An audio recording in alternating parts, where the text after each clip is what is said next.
Now, the groynes on Bournemouth's beaches, you can see here, have been preventing cliff erosion since the 1970s. If they weren't there, it's estimated more than 6,000 properties in the town would be at risk over the next century.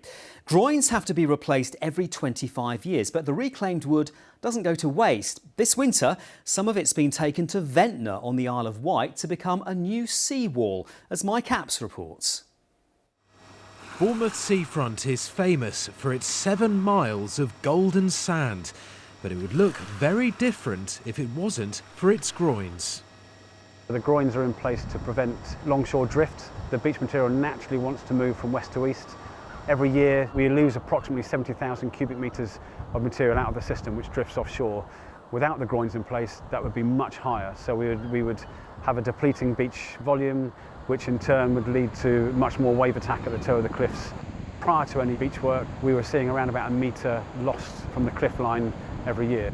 Over the winter, 3 groynes at East Cliff have been removed and replaced by the Environment Agency's £33 million Pool Bay beach management scheme to renew the defences over 17 years. We go down 14, 16 planks depth down to the clay levels, which is below the sand. A lot of the timber has been recycled and reused in building the lower parts of the groyne, and then the newer timbers are really the upper parts in the intertidal zone where it's most aggressive.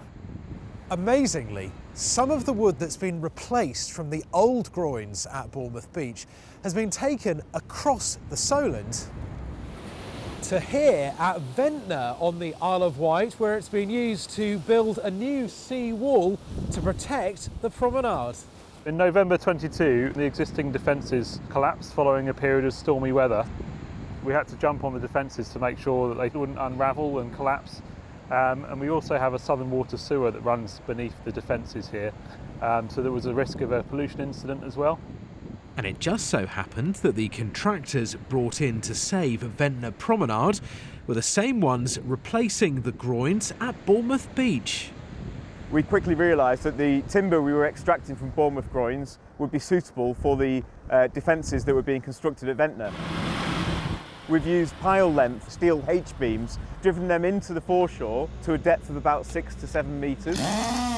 And then we've infilled between those posts, which sit about 1.5 metres apart, with the timber from Bournemouth groynes that we've built into a panel and then slotted into those H-beams.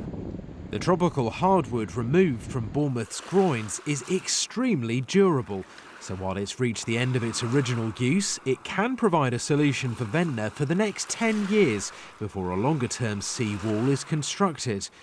Where possible, all of the wood from the groynes is recycled, like for the new eco-hub back at Durley Chine in Bournemouth, where it's been used for cladding and decking. It's really a tribute to joined-up approach, I guess, from local authorities, and sustainability is paramount. If we can see it reused, and especially for another coast protection scheme, then that's our priority, really. So the same wood that's been protecting Bournemouth since the 1990s will ensure Ventnor's Promenade can finally reopen to the public next month after making a remarkable journey. Mike Apps, BBC South Today.